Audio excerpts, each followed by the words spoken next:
Mark సువార్త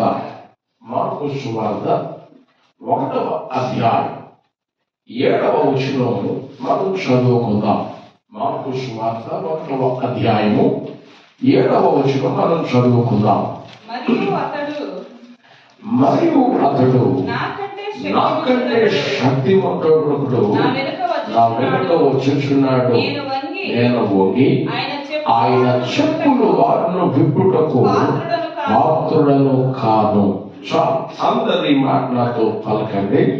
మరియు అతడు నాకంటే శక్తివంతుడు ఒకడు నా వెనుక వచ్చుచున్నాడు. నేను వంగి ఆయన చెప్పులు వారును విప్పుటకు పాత్రుడను కాను. దేవుని వాక్యాన్ని కొన్ని నిమిషాలు మనం ధ్యానం చేద్దాం. వాక్యములో చదువుతూ ఉన్నాం. యోహాను దేవుని వాక్యాన్ని ప్రజలకు ప్రకటిస్తూ ఉన్నాడు. దేవుని వాక్యాన్ని ప్రకటిస్తూ ఉండగా ప్రజలందరూ కూడా మాటలకు ఆకర్షితులైపోతున్నారు. ప్రజలందరూ ఆ మాటల చేత బలపరచబడుతున్నారు. చెదరిపోయిన కుటుంబాలు కూడా సరిచేయబడుతూ దేవుని వాక్యం చేత నడిపించబడుతూ దేవుని హత్తుకునేటట్టు చేస్తా ఉన్నాయి యోహాను చెప్పే దేవుని వాక్యాలు. స్తోత్రం చెప్పండి. తద్వారా ప్రజలందరూ యోహాను ఎక్కడ ఉంటే అక్కడికి వెళ్ళిపోతున్నారు. ఎక్కువగా యోహాను అరణ్యములో ఉండేవాడు. ఎక్కడండి? అరణ్యములో ఉండేవాడు. ఇతని ఆహారపు అలవాట్లు కూడా విచిత్రం. ఇతర ఎదురు యొక్క వస్త్రపు విధానం కూడా విచిత్రం. మన చుట్టూ తోలిదట్టి కట్టుకున్నవాడు. అతని ఆహారం అడవి మిడతలు, తేనె. అడవి మిడతలు, తేనె. కొన్ని ఊసీలు ఉంటాయి చూసారా? అవి మన ఏరియాలో వాళ్ళు కూడా తింటారు కొంతమంది, అవునా? ఇక చైనా దేశానికి వెళితే ఇక ఏదైనా తింటారు. పాముని తింటారు, పిల్లిని తింటారు, కప్పని తింటారు, నక్కని తింటారు, గోమూరలో పురుగులు తింటారు, సాలీళ్ళు తింటారు. వాడు తినలేదంటూ ఏమీ లేదు. తొండలు తింటారు, ఏది పడుతుంది వాళ్ళు తింటారు. చైనా దేశం యొక్క అలవాటు. యోహాను వస్త్రానికి ప్రాధాన్యత ఇచ్చినవాడు కాదు. యోహాను తిండికి ప్రాధాన్యత ఇచ్చినవాడు కాదు. ఈ యోహాను అరణ్యములకు వెళ్ళి అరణ్యము నుండి దేవుని వాక్యాన్ని ప్రకటిస్తూ ఉన్నాడు. ఎందుకంటే దేవుని వాక్యాన్ని ప్రకటిస్తూ ఉంటే ఊరంతా ఖాళీ అయిపోయి అరణ్యములకు వెళ్ళిపోతుంది. ఊరంతా ఖాళీ అయిపోయి ఎక్కడికి వెళ్ళిపోతుంది? అరణ్యంలోకి వెళ్ళిపోతుంది. అక్కడున్న అధికారులు, ఏంటి ఊరంతా ఖాళీ అయిపోయింది ఏమిటి? ఊరి ప్రజలు ఎక్కడికి పోయారు అని ఆరతీయులు ప్రారంభించారు. కొంతమంది వ్యక్తులను పంపించి ప్రజలు ఏమయ్యారు ఏమిటి అని అంటే, ఆరాధీగా కొంతమంది చెప్పారు. అలా యోహాను గారు అరణ్యంలో ప్రార్థన ఏర్పాటు చేశాడు. అక్కడికి వెళ్ళిపోయారు ప్రజలందరూ. అయితే ఈ వ్యక్తులు కూడా ఈ అధికారుల పంపబడిన వారు యోహాను దగ్గరకు వచ్చి, నువ్వు క్రీస్తువా? నీవు ఏలియావా? నీవు ప్రవక్తవా అని అడుగుతూ ఉన్నారు. అతడు అంటాడు, అయ్యా నేను క్రీస్తును కాను, నేను ఏలియాను కాను, ప్రవక్తను అసలే కాను. స్తోత్రం చెప్పండి. మరి ఎవరు నువ్వు? అరణ్యములో యేసయ్య త్రోవను సరళం చేసే ఒక శబ్దాన్ని, స్వరాన్ని అని చెబుతూ ఉన్నాడు. స్తోత్రం చెప్పండి. తనను గురించి తాను చెప్పుకోవడానికి ఇష్టపడట్లేదు. యోహానికి చరిత్ర లేదంటే నంబర్ 1 చరిత్ర ఉంది. చెప్పుకోదగ్గ గొప్ప విషయాలు ఉన్నాయి. గొప్ప కుటుంబం నుంచి వచ్చాడు యోహాను. తన కుటుంబం గురించి కానీ, తన తాతల గురించి కానీ, తన తండ్రిని గురించి కానీ ఎవరికి చెప్పట్ల. అతడు చెప్పేది దేవుని సువార్త. ఈయన మాటలు శక్తివంతంగా, ఆదర్శప్రాయంగా, ఆశీర్వాదకరంగా ప్రజలకు వినబడుతూ ఉంటే, ప్రజలు గుంపులుగా వెళ్ళిపోతూ ఆకర్షితులై జీవితాలు కట్టబడుతూ ఉంటే, ప్రజలందరూ, అక్కడ ఉన్న అధికారులందరూ ఆశ్చర్యపోతున్నారు. నువ్వు ఒక శక్తివంతుడు, ప్రభావమైన వ్యక్తి, ఏదో ఒక ఉన్నతమైన వ్యక్తి అని చెప్పుకుంటాడు. అట్లా చెప్పుకోవడానికి అతని దగ్గర సరైన వస్త్రము లేదు, సరైన తిండి లేదు. కానీ యోహానులో ఉన్నదేంటో చెప్పనా? సరైన వస్త్రం లేకపోవచ్చు, సరైన తిండి లేకపోవచ్చు, కానీ బైబిల్ అతని గురించి ఏమని సాక్ష్యం ఇస్తుందంటే, యోహాను సువార్త 5వ అధ్యాయం, యోహాను సువార్త 5వ అధ్యాయం 35వ వచనాన్ని మనం చదువుకుందాం. యోహాను సువార్త 5వ అధ్యాయం 35వ వచనం. అతడు మండుచు ప్రకాశించుచున్న దీపమై ఉండెను. స్తోత్రం. యోహాను ఎట్లా ఉన్నాడటండి? అందరూ చెప్పాలి. మండుచు ప్రకాశించుచున్న దీపం. అతడు దీపంలాగా వెలిగిస్తున్నాడు కనుక అనేక మంది ప్రజలు కోకులలో వచ్చేస్తున్నారు. ఊర్లు ఖాళీ అయిపోయి అరణ్యములు ఆయన సభ ఏర్పాటు చేస్తే అరణ్యం అంతా ఆశీర్వాదకరంగా మారిపోయిందట. అరణ్యం ఎట్లా మారిపోయిందట చెప్పాలి గట్టిగా. ఆశీర్వాదకరంగా మారిపోయిందట. ఎంత అద్భుతమండి! దేవుడు వాక్యం సెలవిస్తుంది.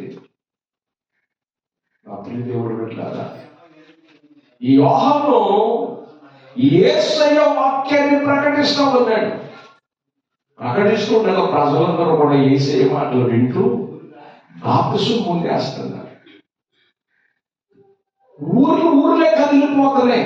ఊరు నుంచి వచ్చేసి బాప్తిసం పొందేస్తున్నారు. ఆ మాట చదువుకుందామా? మార్కు సువార్త 1వ అధ్యాయం, మార్కు సువార్త 1వ అధ్యాయం 5వ వచనం చదువుదాం. అంతటా యూదయ దేశస్థులందరూ యెరూషలేము వారందరూ బయలుదేరి అతని వద్దకు వచ్చి తమ పాపములను ఒప్పుకొనుచు యోర్దాను నదిలో అతని చేత బాప్తిసము పొందుచుండే. యోహాను బాధకి ఏమవుతున్నాయండి? చెప్పాలి గట్టిగా. మన ఆత్మీయ జీవితాన్ని బట్టి ఎవరైనా కదిలించబడుతున్నారా? ఎవరన్నా దర్శించబడుతున్నారా? ఎవరన్నా దేవుడి మందిరానికి వస్తున్నారా? మనం నడిపించకపోగా చెడగొట్టే విధానాలు మారుకుంటే బాగుంటుందని నా అభిప్రాయం. స్తోత్రం చెప్పండి. అప్పుడు దేవుడు విడవాలా? దేవుడు వాక్యం సెలవిస్తా ఉంది. యోహాను మాటలు వింటున్న ప్రతి వారు దేశాలు, ప్రాంతాలు, గ్రామాలు యోహాను దగ్గరకు వచ్చి బాప్తిసం పొందేస్తున్నారు. కారణం, అతడు మండుచు ప్రకాశిస్తూ ఉన్నాడు. ఏ వస్త్రం ధరించాడు అనేది ముఖ్యంగా, ఏ ఆహారం తింటున్నాడు అనేది ప్రాముఖ్యంగా. అందుకే దేవుడు అన్నాడు, ఏమి తిందుమో, ఏమి త్రాగుదుమో, ఏమి ధరిద్దుమో దాని గురించి మీరు చింతించొద్దు. యోహాను ఎప్పుడు తన తిండిని గురించి చింతించాల, తన వస్త్రాన్ని గురించి చింతించాల. స్తోత్రం చెప్పండి. కట్టుకోవాల్సిన చీరలు పెట్టినా ఉన్నాయి, పండగ వచ్చేటానికి నాకు చీరలు ఇవ్వన్నారు ఆడవాళ్ళు. స్తోత్రం చెప్పండి. ఆడవాళ్ళు ఏమంటారండి? చెప్పాలి గట్టిగా, నాకు చీరలు ఇవ్వండి. మరి కథని కూడా ఉన్నాయిగా, ఇవ్వాలి కథని కుట్టించుకొని చాలా ఉన్నాయి. వాళ్ళు అంటారు ఏం ధరించాలో నాకు అర్థం కావట్లేదు. స్తోత్రం చెప్పండి. ఏం ధరించాలో నాకు అర్థం కావట్లేదు. స్తోత్రం చెప్పండి. దేవుడు బిడ్డలారా, యోహాను వస్త్రం ఏం ధరించాడు అనేది ముఖ్యం కాదు, ఏం తింటున్నాడు అనేది ముఖ్యం కాదు,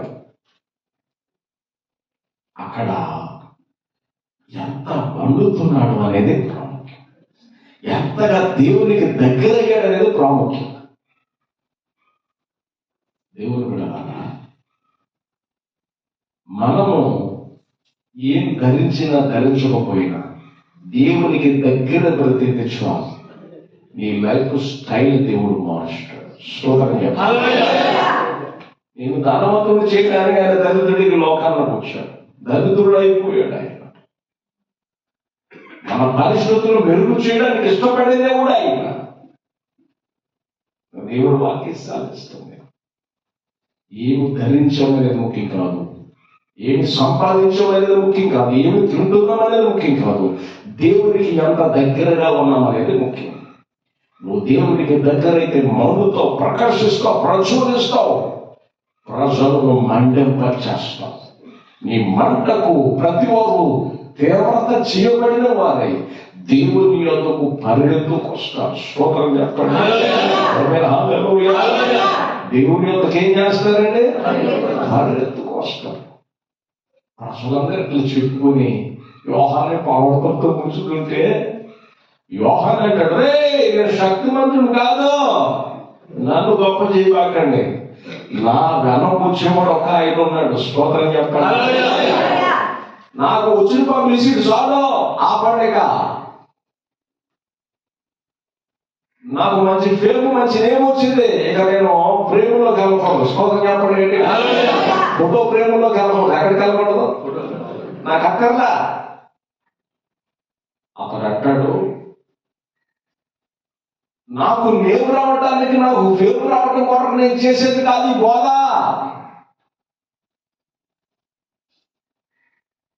ఇతను అంటున్నాడు, ఏ పని మీద వచ్చానో ఆ పని చేయాల. అందుకే తన పేరు కూడా దాన్ని చెప్పుకోవాలా. నేను ఒక శబ్దాన్ని, ఒక స్వరాన్ని అని చెప్పుకుంటూ దేవుని మహిమపరిచాను. ఈనాడు మనం ప్రభువుని చూపిస్తున్నామా? మన కార్యాల ద్వారా, మన మాటల చేత, మన ప్రవర్తన చేత ప్రభువుకి మహిమ కలుగుతుందా? ప్రభువుని చూపిస్తున్నామా? లేకపోతే తెరంతా మనమే ఉండి తెర వెనకాల ప్రభువుని పెడుతున్నాం? స్తోత్రం చెప్పండి. తెరంతా మనమే కనబడతా, తెర వెనకాల యేసు ప్రభువుని పెడుతున్నాం. ఈనాటి పరిస్థితులు అట్లాగే ఉన్నాయి. నేను వచ్చాక ఒక రకంగా, ఫేమ్ వచ్చాక ఒక రకంగా, రాకముందు ఒక రకంగా భక్తి జీవితంలో మారిపోతున్నాయి. యోహాను మారల. నాకంటే శక్తిమంతుడు కూడా, నేను శక్తిమంతుడిని కాదు, నాకంటే శక్తిమంతుడు కూడా ఉన్నాడు. ఆయన వెనకొస్తున్నాడు. నేను నేలలో మీకు బాప్తిస్మం ఇచ్చాను, ఆయన అగ్నిలో మీకు బాప్తిస్మం ఇస్తాడు. ఎందుకు ఇస్తాడంటే అందరూ చెప్పాలి, అగ్నిలో బాప్తిస్మం ఇస్తాడని చెప్తూ ఉన్నాడు. బైబిల్లో ఒక మాటను మీకు పరిచయం చేస్తాను. యోహాను సువార్త 1వ అధ్యాయం, యోహాను సువార్త 1వ అధ్యాయం 30 వచనం చదువుదామా? 30 వచనం. నా వెనుక ఒక మనుషుడు వచ్చుచున్నాడు. చెప్తున్నాడు యోహాను, నా వెనుక ఒక మనుషుడు వచ్చుచున్నాడు, ఆయన నాకంటే ప్రముఖుడు. ఏమన్నాడంటే? నాకంటే ప్రముఖుడు. గనుక నాకంటే ముందటి వాడాయను. నేను ఎవరిని గూర్చి చెప్పుతున్నాను? ఆయనే ఈయన. నేను ఆయనను ఎరుగనైతిని గాని. స్తోత్రం చెప్పండి. అక్కడ ఇంకో మాట చదివిస్తాను. 26, 27 వచ్చిన కూడా చదువుతాం. యోహాను యోహాను నేను నీళ్లలో బాప్తిస్మమిచ్చుచున్నాను గాని నా వెనుక వచ్చుచున్నవాడు మీ మధ్య ఉన్నాడు, మీరు ఆయనను ఎరుగరు. మీరు ఆయనను ఎరుగరు. ఆయన చెప్పుల వారిని విప్పుటకైనను నేను యోగ్యుడను కానని. స్తోత్రం చెప్పండి. నేను ప్రకటిస్తున్న యేసు మన మధ్య ఉన్నాడు. మీరు ఆయన గుర్తించట్లా, కానీ ఆయన గుర్తించా. ఇంత మంటపడటానికి కారణం ఆయన మనకు ముందు ఉన్నవాడు. తరతరాల్లో యుగయుగాల్లో జగజగాల్లో మనతో ఉన్నాడు. ఇప్పుడు మన మధ్య ఉన్నాడు. మీ మనోనేత్రాలు ఏమో తెరవబడలేదు. నా మనోనేత్రాల్లో తెరవబడ్డాయి. మీ మాటలకు ప్రజలు ఆకర్షితులు అవడానికి కారణం ఏమిటి? అంతగా ప్రజలు మండటానికి, తీవ్రత చేయబడడానికి కారణం ఏంటని అడిగితే అతను అంటున్నాడు, మన మధ్య ఉన్న యేసు ఎవరు నాకు తెలుసు. ఆయన తెలుసు కనుక నేను డంబాలకు పోను, నేను గొప్పలకు పోను. ఆయన నాకంటే ప్రముఖుడు. ఒక మాట నేను ఇక్కడ చెబుతాను. యోహాను ప్రముఖుడు కదా. యోహాను ఉన్నతమైన స్థితి కలిగిన వాడు, ఉన్నతమైన కుటుంబం నుంచి, ప్రముఖుల కుటుంబం నుంచి వచ్చిన వాడు కాదా అంటే ప్రముఖుల కుటుంబం నుంచి వచ్చిన వాడు. ఇతని తల్లి అహరోను సంతతికి సంబంధించిన ఆమె. అహరోను దేవుని సేవలో మొదటి యాజకత్వంలో గొప్ప నాయకుడు. స్తోత్రం చెప్పాలి. వాళ్ళ చిన్నతాత మోషే గారు గొప్ప నాయకుడు. దేవుని కొరకు ఎన్నో కార్యాలు చేసినటువంటి వారు, గొప్పగా ప్రజలు నడిపించినటువంటి వారు. వాళ్ళు ప్రముఖులే కదా. ఇప్పుడు చిరంజీవి కుమారుడు హీరో అయ్యాడు, గొప్పేం లేదు. చిరంజీవి కుమారుడికి పేరు వచ్చినట్టు గొప్పేం లేదు. అది చిరంజీవి గారి ద్వారా కలిగింది. ఎవరి ద్వారా కలిగింది? చిరంజీవి గారి ద్వారా కలిగింది. ఎన్టీ రామారావు గారు కొడుకు బాలకృష్ణ గారు ఆయన సినిమా తీయడానికి, పేరు రావడానికి ఎన్టీ రామారావు గారు కారణం. అయ్యేం గొప్పగా ప్రముఖుల కుటుంబం నుంచి వచ్చారు కనుక ఒక హీరోలు అయిపోయారు. అట్లాగే ఇతడు ప్రముఖుడే, కానీ ఎన్నడూ తన తాత చరిత్ర కానీ తన గురించి తనుడు కానీ ఎప్పుడు చెప్పుకోవాలి. ఎంత అద్భుతమైన విషయం అంటే, మనకి ఏదైనా దొరకాలే కానీ యేసు రక్తం వేసి నోరు ఎంత బాగా కలిసి సాక్ష్యం ఇస్తాము. మా మామిడి మనం చెప్తాము. ఏదన్నా అద్భుతం జరిగిందంటే, లేకపోతే ఏదైనా ఒకటి కలిసి వచ్చిందంటే యేసు రక్తం వేసి చెప్పిందే చెప్తాను. చేత భారతం. స్తోత్రం చెప్పండి. నేను చూసాను పారిపోతారు. అమ్మో చెప్పింది చెప్తున్నాడు బాబోయ్ అని చెప్పేసి పారిపోతూ ఉంటారు. అది ఇప్పుడు టేపర్ కట్టలే. స్తోత్రం చెప్పండి గట్టిగా. యోహాను ప్రముఖుల కుటుంబం నుంచి వచ్చాడు. నా తాత ఇటువంటి వాడు, నా చిన్న తాత ఇటువంటి వాడు, నా తండ్రి కూడా యాజకత్వంలో ఉన్నటువంటి వాడు. క్రమముగా తన తరగతి క్రమం చొప్పున దేవుని సన్నిధిలో దోషం వేసినవాడు, ప్రార్థించుకోవాలని చెప్పుకోవడానికి ఎంతో చరిత్ర ఉంది. కానీ యోహాను తన గురించి ఎప్పుడు చెప్పుకోవాలి, ఎప్పుడు బడైపోవాలా. అతను అంటాడు, నాకంటే వెనకొచ్చేవాడు శక్తిమంతుడు, ఆయన ఎంతకు ముందున్నవాడు, తరతరాల్లో యుగయుగాలు జగజగాలు ఉన్నవాడు, ఆయన మహాప్రముఖుడు, ఆయన నాకు తెలుసు, ఆయన మన మధ్య ఉన్నాడు. యోహాను మనోనేత్రాలు తెరవబడ్డాయి. యోహాను మనోనేత్రాలు వెలిగించబడ్డాయి. అందుకే అతడు దేవునిలో మండుతూ ఉన్నాడు. స్తోత్రం చెప్పండి. హల్లెలూయా. దేవుడు ఏమవుతున్నాడంటే మండుతూ ఉన్నాడు యోహాను. దేవుని బిడ్డలారా, బైబిల్లో మనం చదువుతున్నాం, యేసును గురించి ఎరిగిన యోహాను మన మధ్య ఉన్నాడని, ఆయన పరమును విడిచి భూలోకానికి వచ్చిన వాడని, లోక పాపాన్ని మోసుకొని పోయేవాడని, ఆయన చేసే త్యాగం గురించి ఆలోచన చేసే త్యాగం మాట్లాడచ్చు మాట్లాడుతూ ఆయన చేసిన త్యాగం ఎవరు చేయలేదని, ఆయన అగ్ని, నేను మండే ప్రకాశించేవాడిని కానీ ఆయన మండే అగ్ని. స్తోత్రం చెప్పండి. నాకు ముందున్నవాడు ఎటువంటి వాడు? దహించు అగ్ని. ఏ అగ్ని అండి? చెప్పాలి గట్టిగా, దహించు అగ్ని. అగ్నిలో బాప్తిస్మిచ్చేవాడు ఆయన. నన్ను శక్తివంతుని చేస్తారే, నన్ను గొప్పవాడు చేస్తారే. నాకు ముందు ఉన్నటువంటి వాడు ఆయన ఎవరో నేను తెలుసు. వాళ్ళ మధ్యలో ఉన్న వారిని, వాళ్ళ మధ్యలో ఉన్న యేసునాథుని తెలుసుకోగలిగాడు. కానీ ప్రజలు ఏం చేయట్లేదు, తెలుసుకోలేకపోతున్నారు. ఎందుకు తెలుసుకోలేకపోతున్నాం? మనం తెలుసుకున్నాము. మనం కూడా ఎందుకు తెలుసుకోలేకపోతున్నాం? ఇది చేయగలిగితే మనం తెలుసుకుంటాం. మన మధ్యలో ఉన్న యేసయ్యని మనం తెలుసుకుంటాం. ఎక్కడైతే ఇద్దరు ముగ్గురు కూడి ఉంటారో మన మధ్యలో ఉంటాడు అన్నాడు ఆయన. మరి మన మధ్యలో ఉన్నాడా లేదా ఆయన? స్తోత్రం చెప్పండి గట్టిగా. హల్లెలూయా. మన మధ్యలో ఉన్నాడని మనం తెలుసుకోవాలంటే మనం ఏం చేయాలో చెప్పనా? బైబిల్ సాధిస్తున్న మాట చదువుకుందాం. యోబు గ్రంథం 11వ అధ్యాయం. యోబు గ్రంథం 11వ అధ్యాయం 13, 14 వచనాలు మనం చదువుకుందాం. యోబు గ్రంథం 11వ అధ్యాయం 13, 14 వచనాలు మనం చదువుదాం. నీవు నీ మనస్సును, నీవు ఇదిగో బైబిల్ సెలవిస్తుంది, నీవు నీ మనసును తిన్నగా నిలిపిన ఎడల. ఎట్లా నిలపాలండి? చెప్పాలి గట్టిగా. తిన్నగా నిలపాలట. ఏం చేయాలంటండి? చెప్పాలి గట్టిగా. పాస్టర్ గారండి, మనుషుల మీద కనపడుతుంది కదా, మనసు ఎక్కడ కనపడుతుందండి? మనసుని ఎందుకు తిన్నగా నిలమన్నాడు చెప్పనా? మనుషులు ఎక్కడ ఉన్నావు? మనసు మాత్రం అమెరికాలో ఉన్న అమ్మాయి దగ్గరికి వెళ్ళిపోయి. స్తోత్రం చెప్పండి గట్టిగా. మనిషి ఎక్కడ ఉన్నావు? మనసు ఎక్కడికి వెళ్ళిపోయింది? చెప్పాలి. ఛార్జీ లేదు పనిగా ఎక్కడికి వెళ్ళిపోతాం. స్తోత్రం చెప్పండి గట్టిగా. ఏమి లేదు మనకి. టికెట్ అని తీసుకోవాలా? ఫ్లైట్ లో టికెట్ తీసుకోవాలా?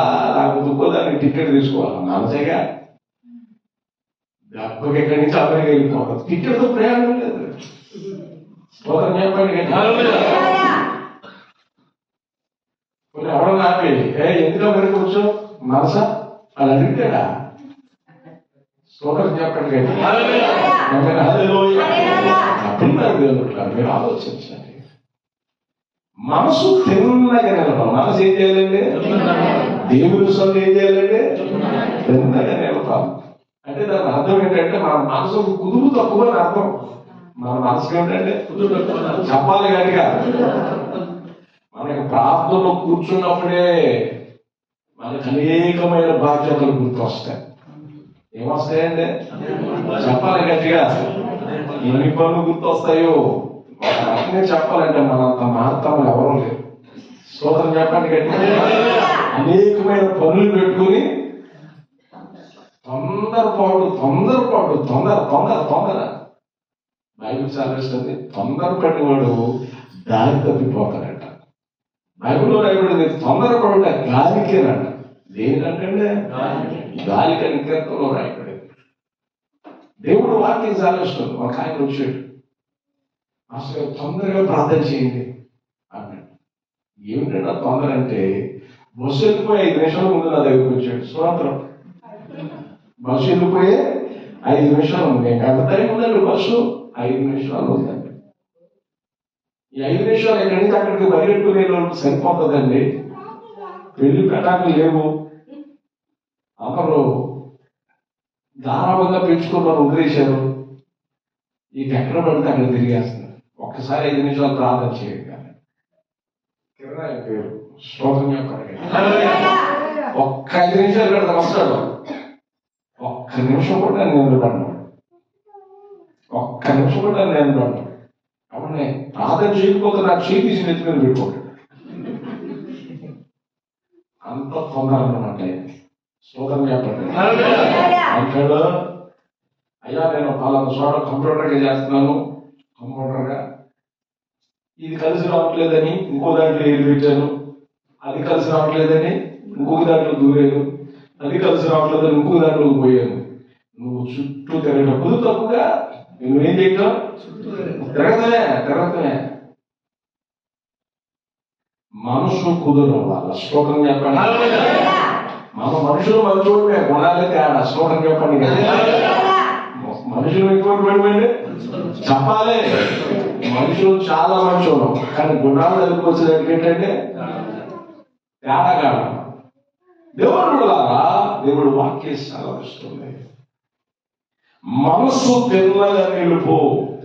దేవుడు చదువులో వాక్యం చదువుతున్నా తిన్నగా నిబ్బరంగా చదువు. ప్రార్థన చేస్తూ తిన్నగా నిబ్బరంగా నిలుపు. నీ మనస్సును దేవునికి అప్పగించాలి. ఎవరికి అప్పగించాలి? దేవునికి అప్పగించాలి. నువ్వు మనసును నీ మనసును తిన్నగా నిలుపుతాయినా నీ మనోవ్యాప్తాలను తెలుస్తాడు. ఆయన నీ మధ్య ఉన్నాడని నీకు అర్థమవుతుంది. స్తోత్రం చెప్పండి. మనసును తిన్నగా నిలపాలి. నీ చేతులు ఆయన వైపు, నీ చేతులు ఎవరి చేతులు అంటే చెప్పాలి గట్టిగా. నీ చేతులు ఎవరి వైపు చాచాలి? చెప్పాలి గట్టిగా. దేవుని వైపు చాచాలి. ఎవరి వైపు అండి? దేవుని వైపు చాచాలి. మనం వాళ్ళ వైపు వీళ్ళ వైపు చాచే పని ఏమంది. అందుకే దేవుని దొరకట్లా. ఒక ఆయన ఫుల్గా తాగేస్తున్నాడు. మా ఫ్రెండ్ ఇంటికి వెళ్ళాలండి నేను అప్పుడు చదువుకున్నప్పుడు. మా ఫ్రెండ్ ఇంటికి పోతే ఆ ముత్యాలు ఆయన పేరు, కానీ చేసిన పని ఏంటి? ఫుల్గా తాగేశాడు. ఫుల్గా తాగేశాడు. ముత్యాలు అంటారు ఆయన. ఫుల్గా తాగేశాడు. కూర్చున్నాడు ఊపిపోతున్నాడు. ఈలోపు మా ఫ్రెండ్ నేను మాట్లాడుకుంటుంటే ఆ ఇంటికాడ వర్షాలు చూస్తాను. ఆయన ఫుల్గా ఏడు మీరు అనంటే పొద్దున్నే దీంతో మొహం కడిగాడు అంటే, పొద్దున్నే దీంతో మొహం కడిగాడు. తూగుతాడు. మా నాన్నకు అలవాటలేదు. చెప్పాను ఏంటి అని మాట్లాడుకోండి. ఈలోపు భిక్షాందేహి అని చేతులు బట్టి ముసు పెట్టుకుని ఒక ఆయన వచ్చాడు. ఆయన కోపం వచ్చింది. రాయ్ అని కారు తీసుకుని అడుక్కునే విధానం ఇదేనా?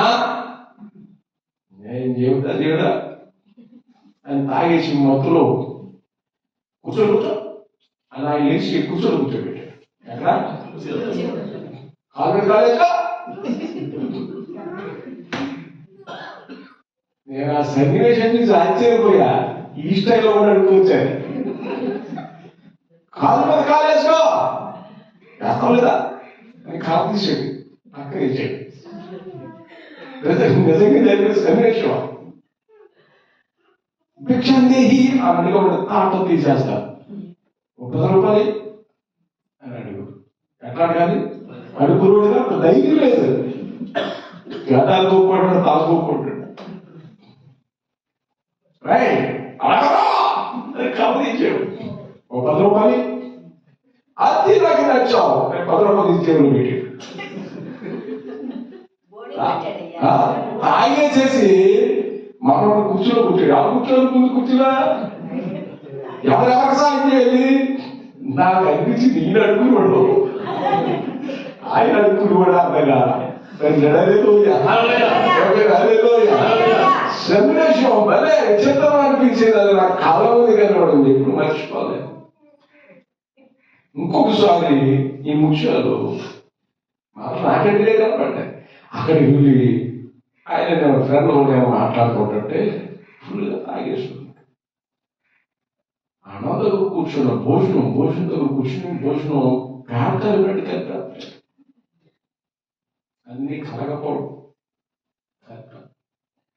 కలిపేసి ఫుల్గా తాగేసాడేపో చూసారా ఇక్కడ పెట్టాడు. ఇది బాగా రావట్లేదే ఇక్కడ పెట్టాడు. అలా ఎక్కడ పెట్టుకోవాలి? అలా ఎవరు ఎక్కడ అర్థం కాల. ఇక్కడ పెట్టాడు. చీపురుగాడు పట్టుకుని వచ్చింది లక్ష్మి. చీపురుగాడు పట్టుకుని వచ్చింది ముంచాలు లక్ష్మి. ఈమె చీపురుగాడు తెరవేసి అవకాశం బుద్ధినిలో నేర్చుకొని పేదగా ఒకటి పీకింది. మీ అమ్మగారు మీ నాన్నగారు పడతారు ఏమంటే ఇది రోజు ఉండేదిరా.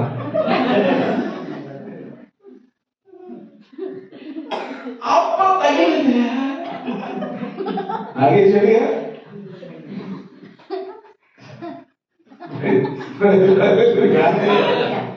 తాగి విషయం చూసి చాలా నవ్వా. ఆ చెయ్యి తీసుకొచ్చి చావు అనేటువంటి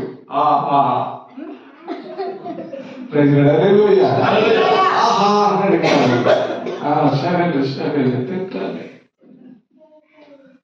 తాగేసేసి అడుక్కున్న వాడి విధానాలు చెప్తున్నాడు. అప్పుడు అడిగితే ఎవడ ఇస్తాడండి? కర్ర తీసుకుంటాడు. కానీ తాగేసేసి వాడు విచిత్రం చేస్తాడు. విషయం దేవుడు కూడా బైబిల్ సాధిస్తుంది. నీ చేతులు దేవుని తట్టు చాచాలి. ఎవరి తట్టు చాచాలి? అందరూ చెప్పాలి. నీ మనసు తిన్నగా నిలిపిన ఎడలా నీ చేతులు నీవు ఆయన తట్టు చాపిన ఎడల. స్తోత్రం చెప్పండి. ఎవరి తట్టు చాపాలండి? దేవుని తట్టు చాచడగల. తండ్రి మా స్థితులు మార్చున్నాయి, మా పరిస్థితులు మార్చున్నాయి. నన్ను అడగాలి. అడిగితే ఇచ్చే దేవుడు. అడిగితే ఎవరిని గద్దెప్ప ధారాళంగా ఇచ్చే దేవుడు ఆయన. స్తోత్రం ఇస్తాడట. ధారాళంగా ఇచ్చే దేవుడు. మనకి జనాన్ని అడగటమే తెలుసు, దేవుడిని అడగడం తెలుసు తెలియదు. జనాలు అడిగితే చల్లారిపోతాం, దేవుణ్ణి అడిగితే వెచ్చగా ఉంటాం. స్తోత్రం చెప్పండి. కానీ జనాల మీద ఆధారపడే జనాలు అడగడం ద్వారా చల్లారిన స్థితి. అందుకు దేవుడు అంటాడు ఒక మాట, నువ్వు మనసు తినగా నిలబడలేదు నా శరీరంలో, అందుకే నీకు అర్థం కావట్లేదు. నీ చేతులు నా తట్టు చాచట్లేదు, ఎవరి తట్టు చాచుతానో అందుకు నువ్వు చల్లగా ఉన్నావు. నువ్వు చల్లగా లేవు, ఎచ్చగా నువ్వు వెచ్చగా అయిపోయావు. దేవుడు అంటాడు, నా తట్టు చేతులు చాచితే నిన్ను వెచ్చగా చేస్తాను, నువ్వు వెచ్చగా చేయు. దయచేసి ఆ మాట చదువుదాం. ప్రకటన గ్రంథం 3వ అధ్యాయం 16-17 వచనాలు మనం చదువుదాం. ప్రకటన గ్రంథం లాస్ట్ పుస్తకం, న్యూ టెస్టమెంట్ కొత్త నిబంధన. ప్రకటన గ్రంథం 3వ అధ్యాయం 16-17 వచనాలు. నీవు వెచ్చగానైనను చల్లగానైనను ఉండక నిలివెచ్చనగా ఉన్నావు. ఎట్లా ఉన్నావండి? చెప్పాలి గట్టిగా. అంటే డబుల్ గేమింగ్ అన్నమాట. అంటే వేషధారణ జీవితం అన్నమాట. ఏ జీవితం అంటే? చెప్పాలి గట్టిగా. వేషధారణ జీవితం దేవుడు సహించలేనిది. వేషధారణ జీవితం. నువ్వు చల్లగా లేవు, వెచ్చగా లేవు. నువ్వు ఎట్లా ఉన్నావు? నువ్వు నిల్వెచ్చు ఉన్నావు. అంటే కాసేపు లోపల ఉంటావు, కాసేపు దేవుడు ఉంటావు. అందుకే నువ్వు వెచ్చని చేసి. అందుకు దేవుడు అంటాడు అక్కడ, గనుక నేను నిన్ను నా నోట నుండి ఉమ్మివేయను ఉద్దేశించుచున్నాను. నా నోట నుండి ఏమైపోతున్నాను? ఉమ్మివేయను ఉద్దేశించుచున్నాను. నీవు దౌర్భాగ్యుడవును. అబ్బా, ప్రభు ఏం చెప్తున్నాడండి? అందరూ చెప్పాలి. ఏమంటే నా వైపు చూడండి, యేసు ప్రభువుల వారు ఉమ్ము వేయటం అంటే ఎంత బాధకరం తెలుసా? ఎవరైనా మాట్లాడుకునేటప్పుడు చిత్తు అని అంటారు, అవునా కదా? చెప్పండి గట్టిగా. తూ అంటే ఉమ్ము వేయటం అంటే ఎంత దిగజారిన స్థితి మాదే.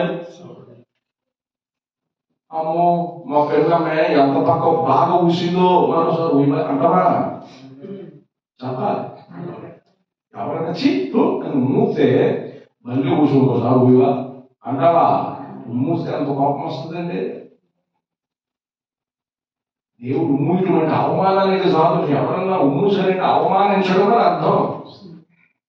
దేవుడు అవమానిస్తాడు. ఎందుకో తెలుసా? నువ్వు చల్లగా వెచ్చగా నువ్వు వెచ్చుకున్నావు. నువ్వు వేషధారివి, నువ్వు దౌర్భాగ్యుడు, దిక్కుమాలినోడు. ఎవరు నువ్వు? కానీ ఆహారకు వస్త్రం లేదు, సైతం ఆహారం లేదు, కానీ మండుతూ ఉన్నాడు. స్తోత్రం చెప్పాడు.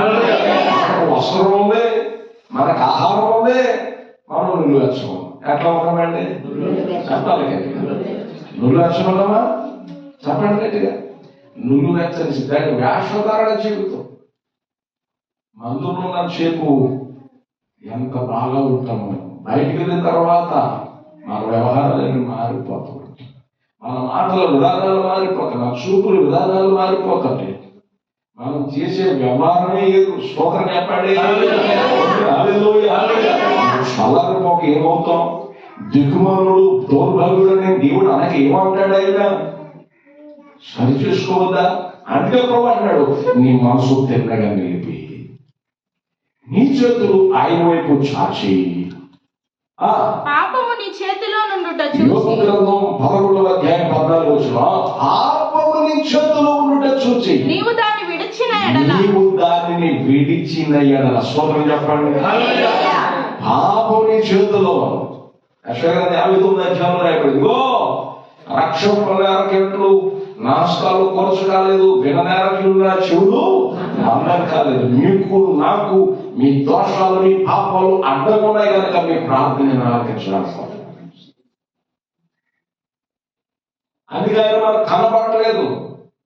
యోసేపు పాపానికి దూరంగా పారిపోయాడు, తిమోతి యవనేసుకు దూరంగా పారిపోయాడు, పాపాన్ని విడిచిపెట్టాడు, ప్రధానమంత్రి అయ్యాడు. స్తోత్రం చెప్పండి. పాపాన్ని విడిచిపెడితే దేవుని ఉద్దేశాలు వేరు, అవి నీ జీవితంలో జరుగుతాయి. పాపానికి దూరంగా పారిపోతే నువ్వు దేవుని చేతులకు వచ్చేస్తున్నావు. పాపాన్ని విడిచిపెట్టిన వారు ఎక్కడికి వస్తున్నారండి? చెప్పాలి గట్టిగా, దేవుని చేతుల్లోకి వస్తున్నావు. తాగడం పాపం కదండి, తాగడం కూడా పాపమే. వ్యభిచరించడం, జాలతం, దొంగతనం, అబద్ధాలు, మోసం ఇవన్నీ పాపమే.